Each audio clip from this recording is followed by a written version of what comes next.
Baik, Assalamualaikum warahmatullahi wabarakatuh.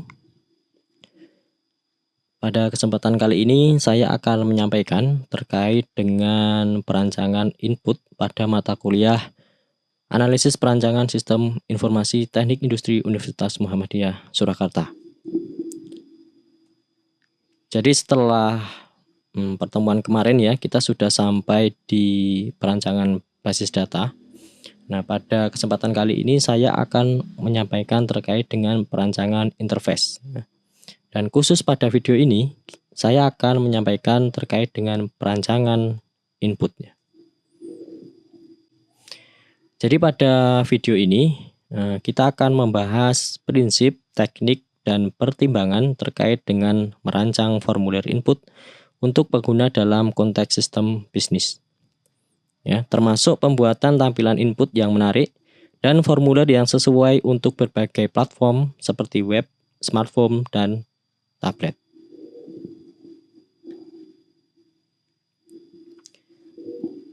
Tujuan perancangan input ini adalah untuk memudahkan dan mengefisienkan pengguna untuk memasukkan data yang akurat. Ya. Jadi kenapa kita perlu merancang input? Ya, supaya organisasi atau perusahaan yang memiliki sistem informasi itu bisa mendapatkan data yang akurat ya. Dan di bawah ini ada beberapa contoh tampilan di beberapa perangkat gitu ya. Yang paling kiri ini adalah contoh tampilan formulir input pada sebuah aplikasi berbasis mobile ya. Kemudian di tengah ini ada contoh formulir input untuk aplikasi berbasis desktop. Kemudian di sebelah kanan ini ada contoh input untuk aplikasi berbasis website. Kemudian jenis input utama itu dibagi menjadi dua, yaitu batch dan online. Nah, untuk input batch itu digunakan untuk memasukkan data ke dalam sistem pada satu waktu. Jadi datanya sudah ditumpuk banyak gitu ya. Kemudian ingin diinput ke dalam sistem, itu tidak satu-satu, tapi kita bisa langsung input batch. Jadi input sekaligus banyak gitu. Contohnya misalkan ada sebuah perusahaan yang ingin memigrasi datanya dari offline ke online. Nah, itu data lama itu ketika ingin dimasukkan ke dalam sebuah database atau aplikasi yang digital, itu tipe inputnya biasanya input batch karena nggak mungkin input satu-satu ya. Biasanya digunakan import export Excel. Jadi lebih memudahkan untuk menginput data. Jadi intinya adalah sekali input langsung banyak. Kemudian untuk input online itu digunakan untuk memasukkan data ke dalam sistem saat data tersebut dihasilkan. Contohnya ketika teman-teman mengisi evaluasi pembelajaran ya.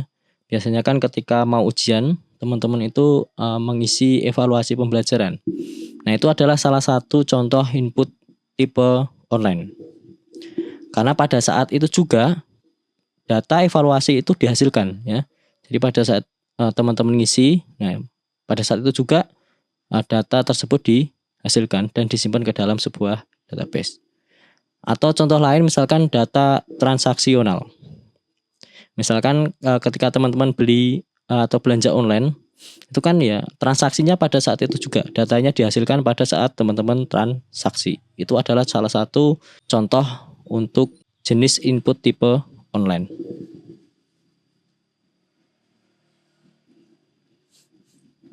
Kemudian ada beberapa tipe-tipe input ya. Atau ini lebih ke jenis elemen ya, jenis elemen formulir. Ya, misalkan ya, kotak teks atau text box. Itu biasanya digunakan untuk menginput teks. Kemudian kotak angka atau number box. Itu biasanya digunakan untuk menginput data yang berupa angka. Kemudian ada kotak pilihan atau select box. Ini biasanya digunakan untuk menginput data yang sudah disediakan atau berupa pilihan. Misalkan ketika teman-teman ingin mendaftar UMS ya, waktu PMP dulu, itu kan pasti teman-teman memilih prodi apa yang akan dipilih untuk didaftarkan. Nah, itu pasti ada pilihan nama-nama prodi ya. Itu biasanya menggunakan select box. Kemudian ada tombol radio button. Kalau radio button ini biasanya digunakan untuk pilihan juga, tapi biasanya pilihannya relatif sedikit. Jadi ketika ditampilkan kepada interface itu tidak akan memakan ruang yang banyak. Misalkan ya, pilihannya sedikit itu contohnya adalah jenis kelamin, itu hanya 2, antara laki-laki atau perempuan. Nah, seperti itu biasanya menggunakan radio button. Kemudian selanjutnya adalah tipe checkbox atau kotak centang. Nah, ini biasanya berisi pilihan dan kita bisa memilih lebih dari satu. Misalkan di tempat makan ya, kita disuruh untuk memilih menu. Nah, itu biasanya kita bisa memilih lebih dari satu ya. Kita men-checklist misalkan nasi goreng, nasi ayam, es teh. Nah, itu bisa di-checklist lebih dari satu. Itu biasanya menggunakan checkbox. Kemudian ada juga hidden input. Hidden input ini kita tidak bisa melihat secara interface. Tapi ternyata ketika kita mensubmit itu sebenarnya ada hidden input yang kita tidak tahu. Biasanya ini berisi ID ya, yang tidak perlu ditampilkan ke pengguna.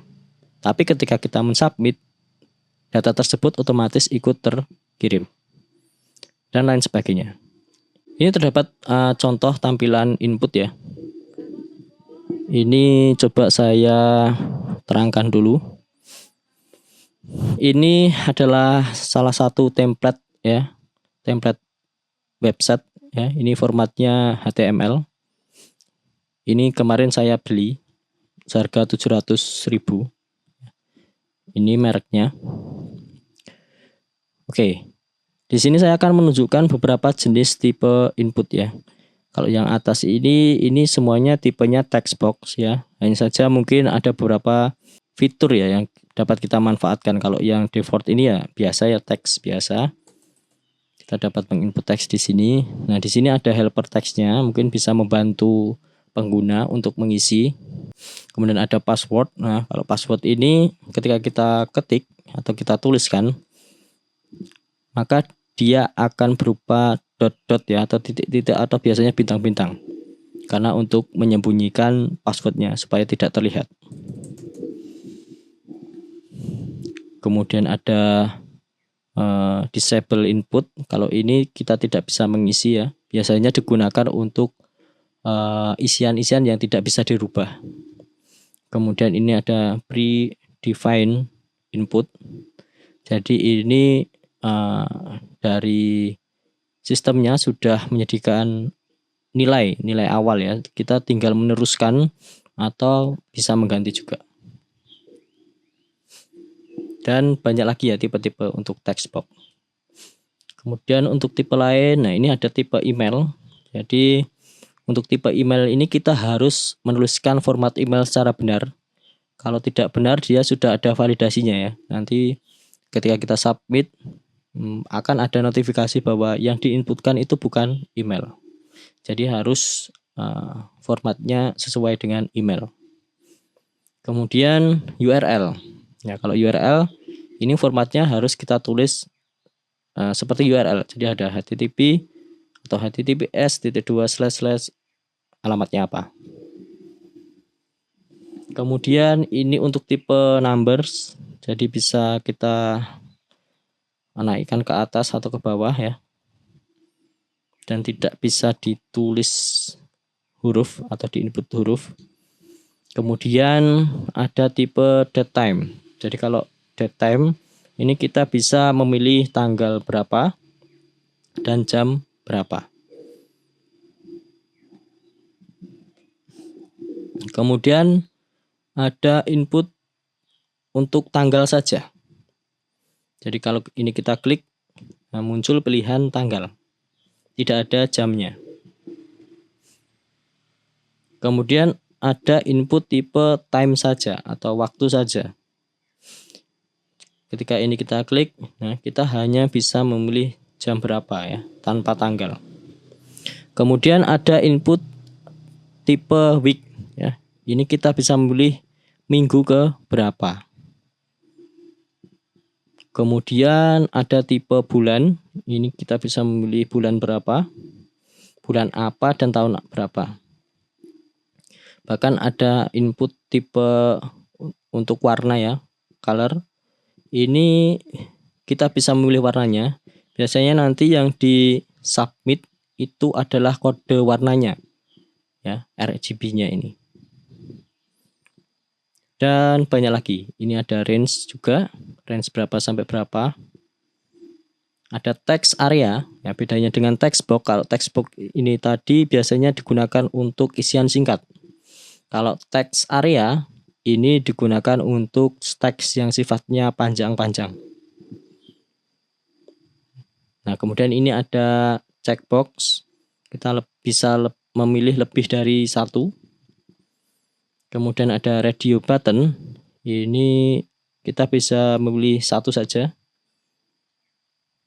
Nah, ini contoh untuk select box ya. Bahkan ada multiple select box. Jadi kita bisa memilih lebih dari satu. Kemudian ada input tipe file. Jadi kita bisa memilih filenya ya, dan lain sebagainya.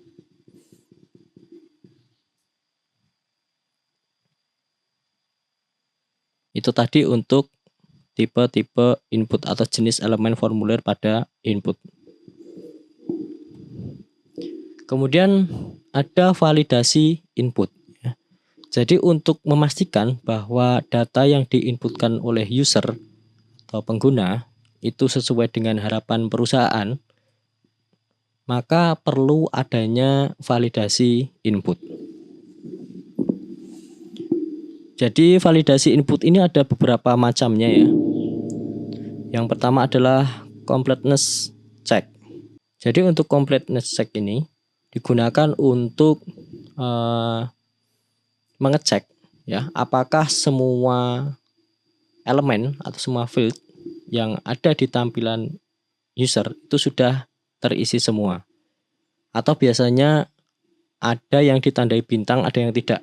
Di mana yang bertanda bintang itu harus diisi, harus komplit. Kalau tidak komplit, nanti tidak bisa di-submit. Dan biasanya ada pemberitahuan bahwa semua form bertanda bintang harus diisi. Ini untuk memastikan bahwa tidak ada data yang tertinggal ya, atau tidak ada data yang kurang yang dibutuhkan oleh perusahaan. Kemudian format check. Kalau format check ini untuk memastikan bahwa data yang diinput oleh user itu formatnya sesuai dengan yang perusahaan harapkan. Misalkan perusahaan butuh data berupa angka. Jadi di situ ada validasi bahwa formatnya harus berupa angka. Atau perusahaan butuh data berupa date time, waktu dan tanggal. Jadi formatnya harus berupa waktu dan tanggal. Kemudian validasi selanjutnya ada berupa range check. Kalau range check ini perusahaan biasanya menentukan batas akhir dan batas atas.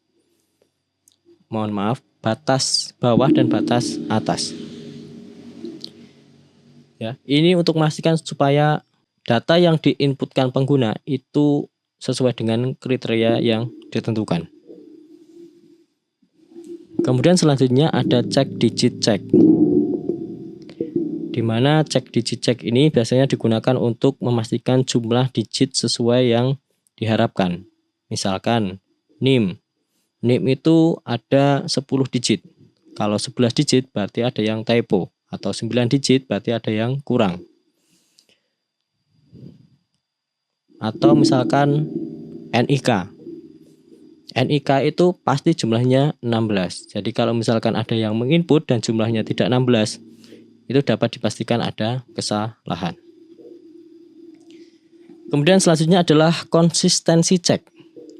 Ini biasanya teman-teman kalau misalkan mendaftar sebuah aplikasi, ketika mendaftarkan password, itu teman-teman disuruh untuk mengisi password 2 kali. Nah, itu fungsinya adalah untuk mengecek konsistensi dari password yang teman-teman input. Kemudian validasi selanjutnya adalah database check.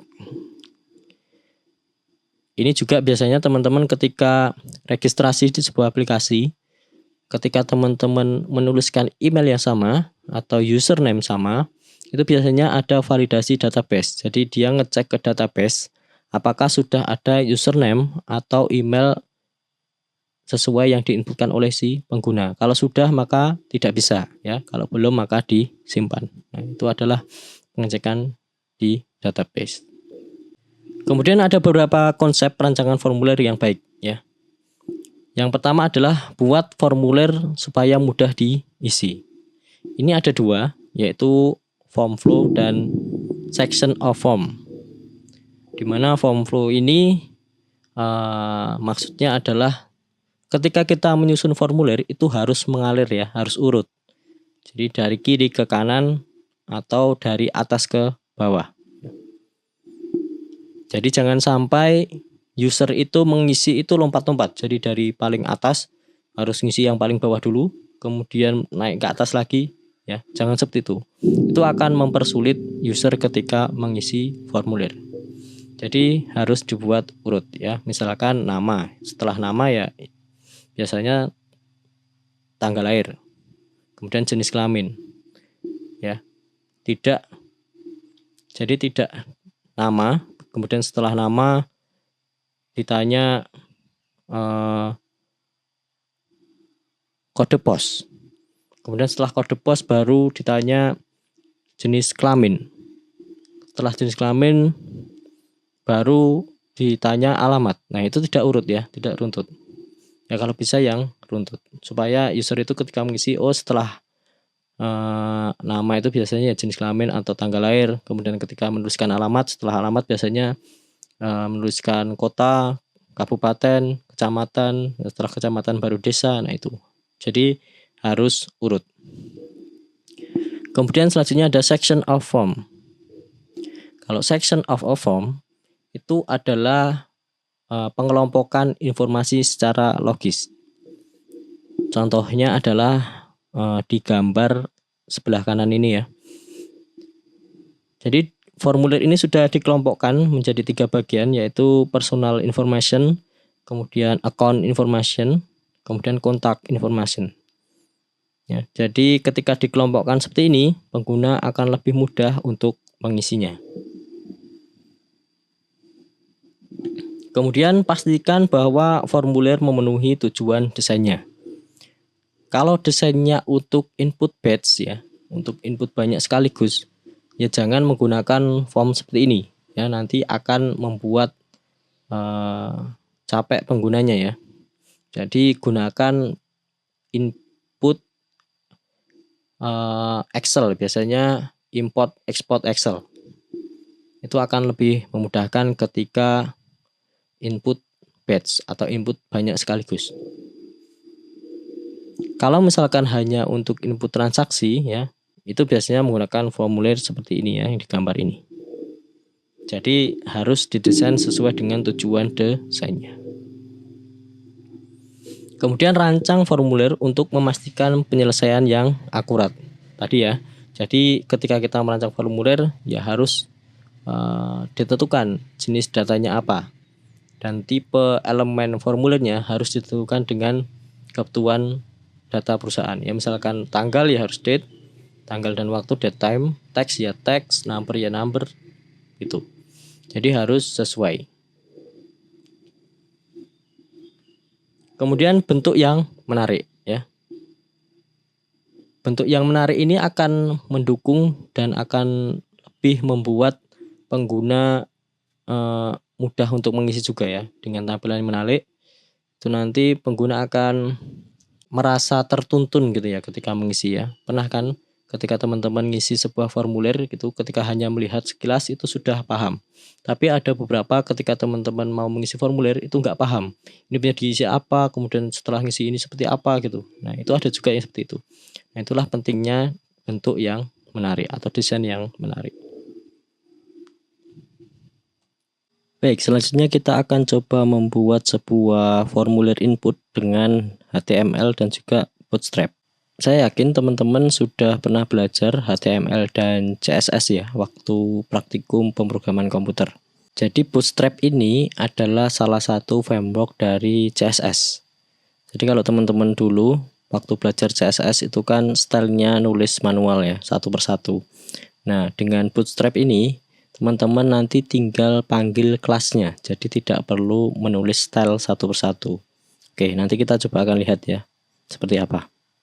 Kemudian nanti kita akan coba praktek membuat sebuah formulir input untuk data diri seperti ini ya.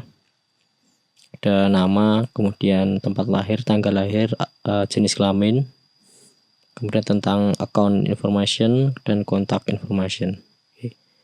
Oke, baik, kita langsung saja kita praktek. Di sini saya membuat sebuah folder ya. Membuat form input ini. Ini saya akan membuat sebuah file baru. New file ya. Atau biar mudah, ini saya biasanya menggunakan Visual Studio Code. Jadi folder ini saya buka saja menggunakan Visual Studio Code.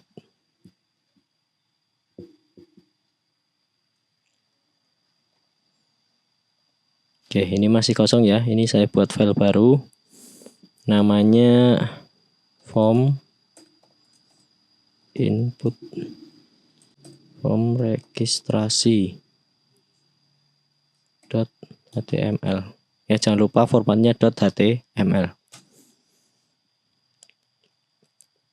Nah, ini biar mudah, ini biasanya menggunakan shortcut HTML itu, HTML5 ini otomatis nanti muncul template HTML. Misalkan saya beri contoh judul form registrasi. Ini saya coba taruh satu paragraf menggunakan P. Ini formulir registrasi. Oke. Coba kita jalankan ya tadi di sini. Nah, ini sudah ada filenya. Ini coba kita buka. Nah, ini sudah muncul ya. Ini formulir registrasi. Oke, supaya lebih menarik, maka kita harus menggunakan CSS. Nah, kita akan menggunakan Bootstrap, salah satu framework dari CSS. Caranya teman-teman silahkan kunjungi saja Bootstrap 5 gitu ya. Yang terbaru itu sampai Bootstrap 5. Kita buka. Kemudian kita baca dokumentasinya bagaimana cara untuk menggunakan Bootstrap ini. Oke, kita panggil CSS-nya ini dulu. Ini kita copy. Kita tambahkan ke bagian heading-nya ya. Oke. Kemudian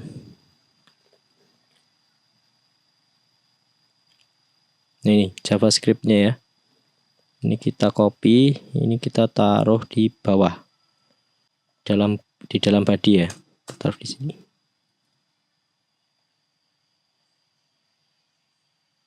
Oke, kita coba lihat ya, adakah perbedaannya? Di mana ini ya?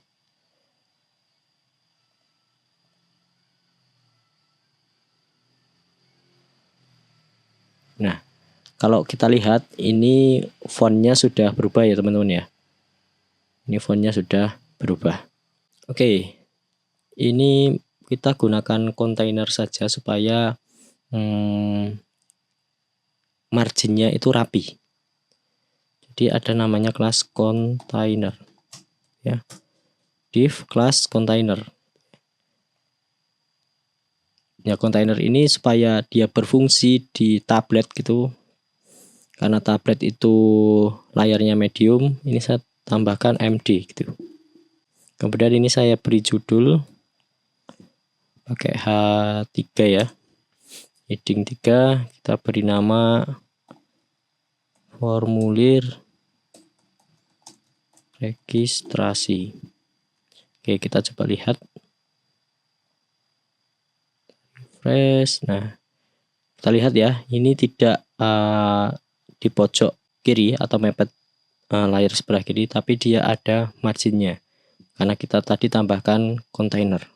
Supaya dia punya jarak dengan bagian atas, ini kita bisa tambahkan margin top ya, MT itu misalkan 4. Harusnya dia nanti akan turun ke bawah. Nah, ya kan? Dia jadi punya jarak dengan batas atas.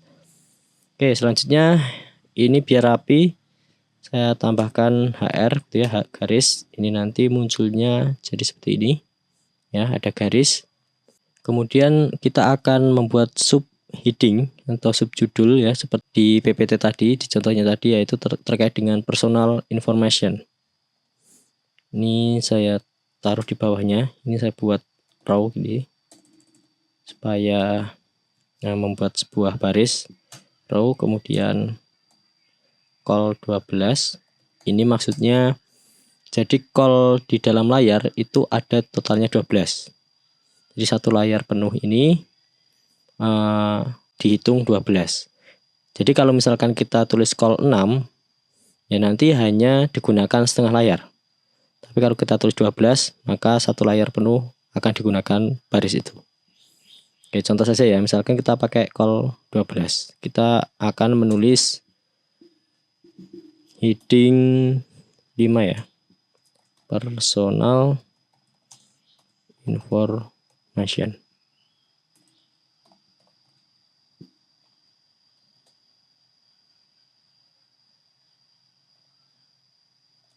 Oke, di sini sudah muncul. Kemudian kita akan menambahkan formulirnya. Tadi apa? Pertama adalah nama ya, nama. Kita tambahkan di bawahnya saja. Kita akan membuat nama ya.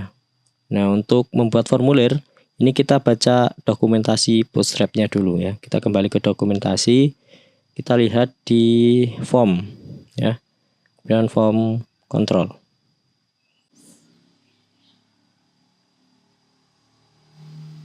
Nah, ini ada beberapa pilihan yang bisa kita pilih ya, teman-teman ya.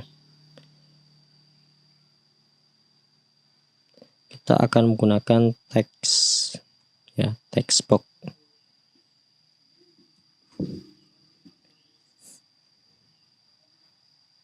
Oke, kita akan menggunakan yang seperti ini ya. Ini kita copy saja. Kemudian kita paste di sini. Oke, kita coba refresh. Nah, muncul ya. Nah, ini kita tinggal ganti saja yang atas ini nama. Tipenya teks, benar ya. Ini dia supaya kita bisa menginput, read only-nya kita hapus supaya dia tidak hanya dibaca tapi juga bisa diisi. Only-nya kita hapus. Coba kita refresh.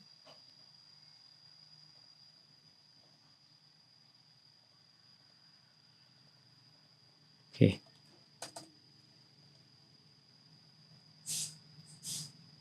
Ini biar muncul bordernya, kelasnya ini kita pakai form control saja ya, supaya inputnya itu biasa.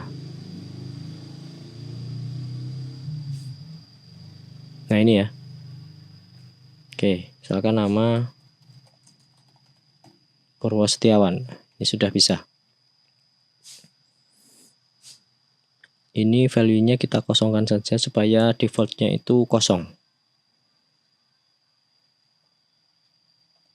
Oke. Nama. Setelah nama mungkin tempat lahir ya.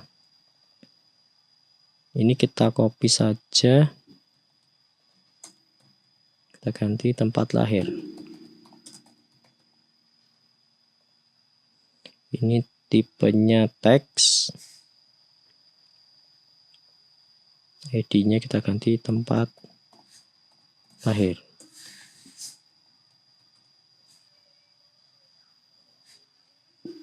Kita coba lihat hasilnya. Ya, muncul ya, tempat lahir, nama, tempat lahir, kemudian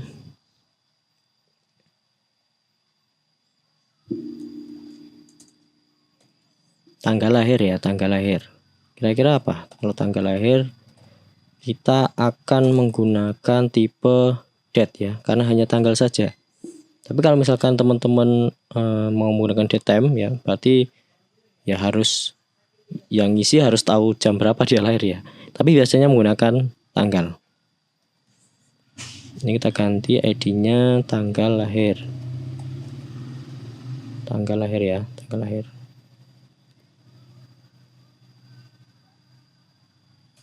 Kita refresh. Oke. Kita pilih, diklik di sini. Nah, nanti muncul pilihan tanggal. Setelah tanggal lahir, mungkin jenis kelamin. Kita copy lagi. Jenis kelamin.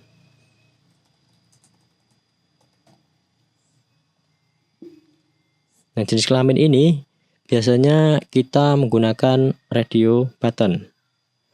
Ini coba kita lihat radio button di dokumentasinya ya. Radio button.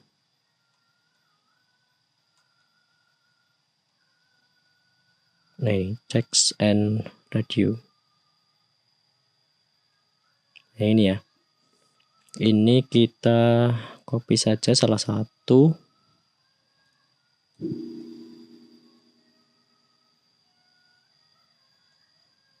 Kita paste di sini.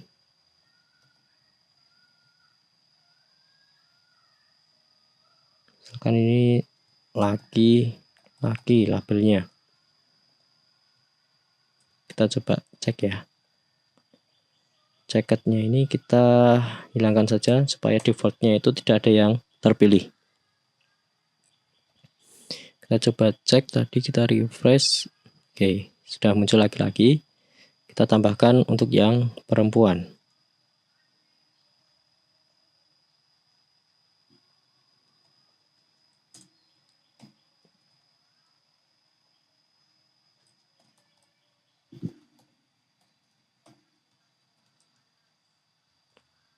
Ini namanya biasanya kita buat sama, namun yang membedakan adalah ID-nya ya. ID-nya ini kita buat yang, misalkan ini perempuan, ID perempuan. Yang ini tadi ID laki-laki.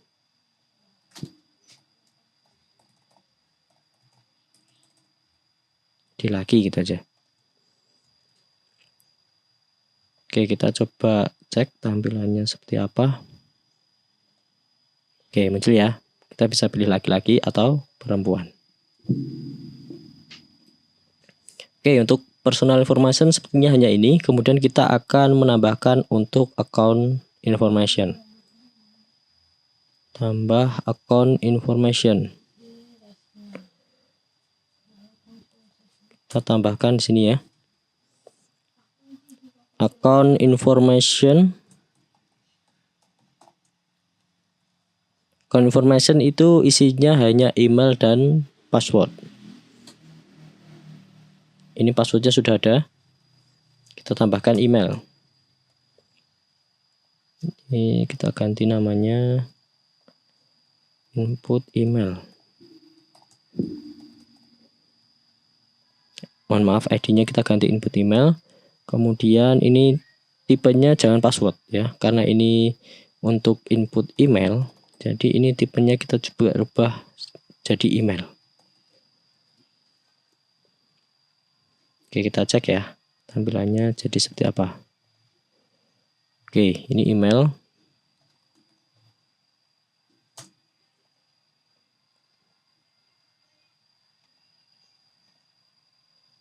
Nah, kalau kita letakkan kursor kita di sini, nah ini sudah ada perintahnya. Please include an ad in the email address. Jadi dia sudah ada bentuknya untuk menginput email dengan add ya. Kemudian password. Nah, ini tadi karena tipenya password ya, ketika kita tuliskan sesuatu di sini, dia nanti akan dirubah menjadi sebuah titik-titik. Oke, kemudian ini untuk account information. Selanjutnya adalah address information ya, atau alamat. Kita tambahkan.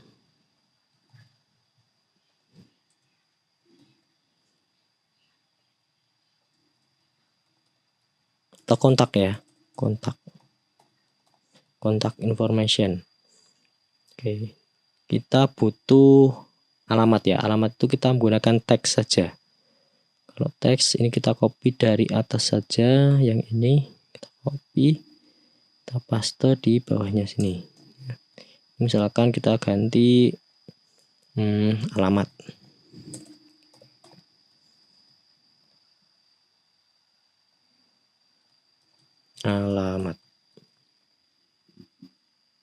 Usah pakai lahir ya, alamat kita coba. Oke, kita coba lihat hasilnya. Oke, kontak, alamat sudah muncul ya. Kemudian misalkan kita ingin kota atau provinsi ya, provinsi dulu.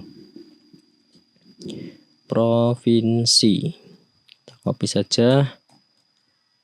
Pakai provinsi. Nah, provinsi ini biasanya berupa pilihan, jadi kita tidak mengisi sendiri. Nah, untuk membuat pilihan atau select box, kita coba baca dokumentasinya. Nah, ini yang select ini ya. Oke, kita pakai ini kita copy saja. Inputnya kita rubah menggunakan option.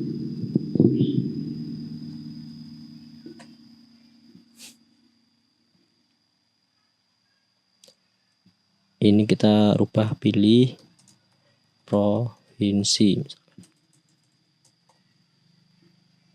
Dan pilihannya misalkan provinsi Jawa Tengah. Jawa Tengah.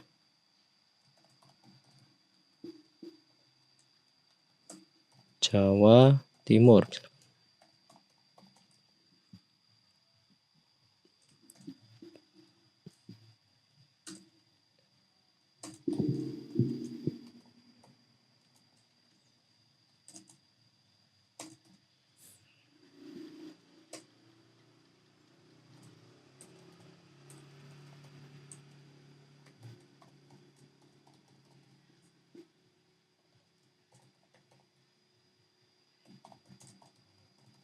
Oke, jadi kita punya 3 pilihan. Nah, nanti terserah teman-teman.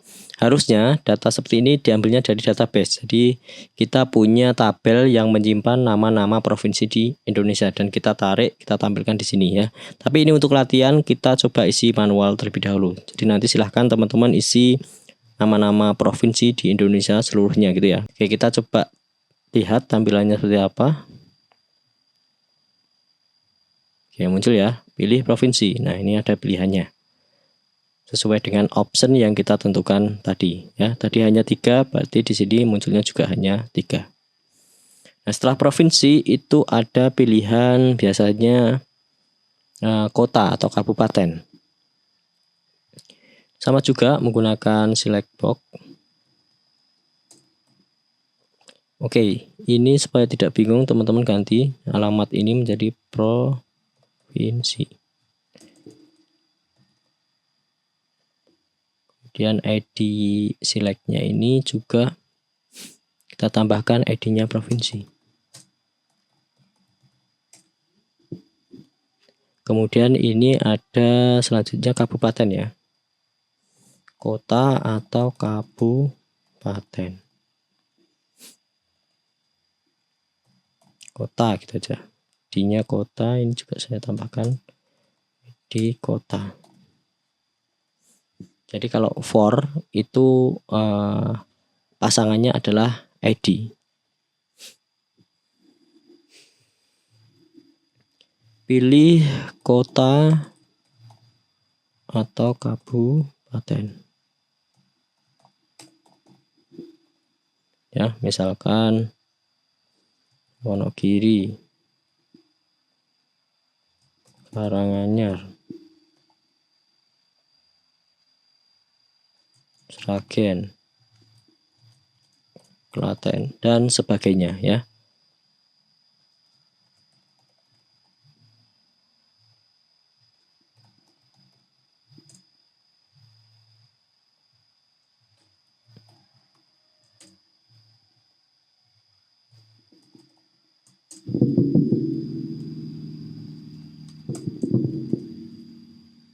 Oke, jadi value ini adalah nilai yang dikirim. Jadi ketika nanti user memilih Wonogiri, maka yang dikirim adalah Wonogiri ini.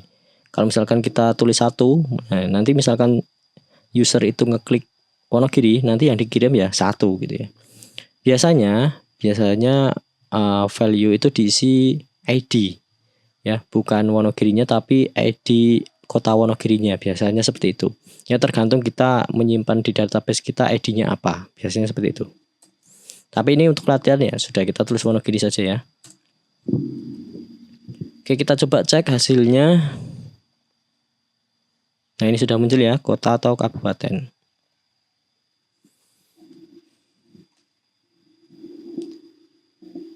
Oke, kemudian apa lagi ya?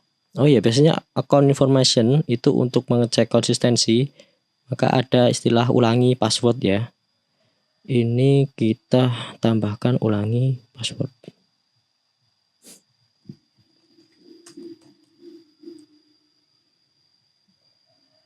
Tipenya sama password supaya nanti hasilnya bintang-bintang-bintang.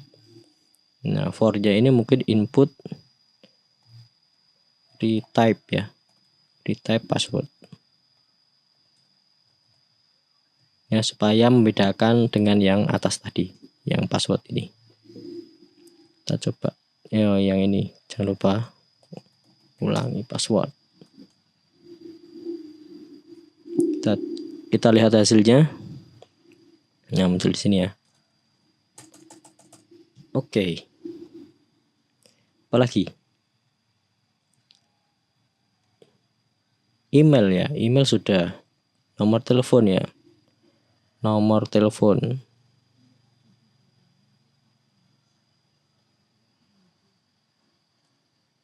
Nomor telepon itu seperti teks saja atau seperti email ini, kita copy. Nomor telepon itu bisa berupa teks. Bisa berupa teks ya. Atau bisa berupa tel ya. Tel ini untuk nomor telepon. Ini namanya atau ID-nya kita ganti dengan telepon.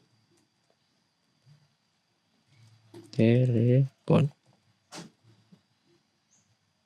Oke, kita coba refresh telepon. Oke, telepon itu bisa berupa huruf juga sebenarnya. Tapi gak apa-apa. Karena kalau kita buat number, nanti kosong yang ada di depan ini hilang ya. Karena dia dianggap tidak memiliki nilai. Jadi biasanya menggunakan teks atau tel itu untuk nomor telepon. Nah, kalau sudah, ini mungkin kurang itu ya tombol daftarnya. Jadi kita tambahkan tombolnya. Kita coba lihat di bootstrap-nya. Untuk tombol, mana tombol?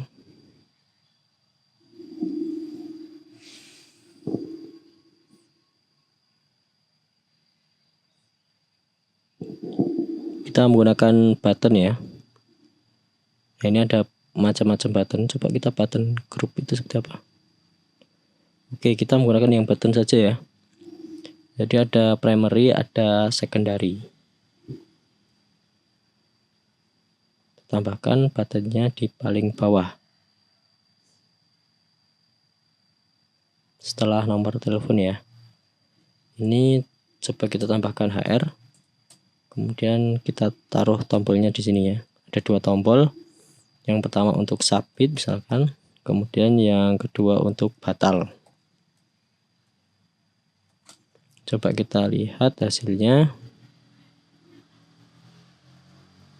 Oke, ya hasilnya seperti ini.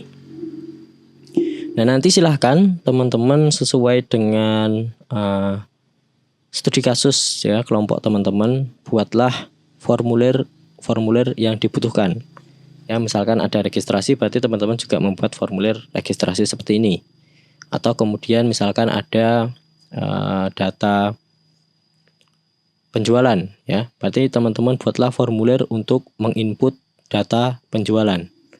Kemudian misalkan ada formulir untuk data vendor, ya, berarti teman-teman silakan buat formulir untuk menyimpan data vendor. Jadi sesuaikan dengan sistem yang teman-teman buat, kira-kira formulir apa saja yang dibutuhkan, kemudian buatlah tampilannya seperti ini. Mungkin itu yang dapat saya sampaikan di video ini. Jika ada kurang dan lebihnya dari saya, mohon maaf.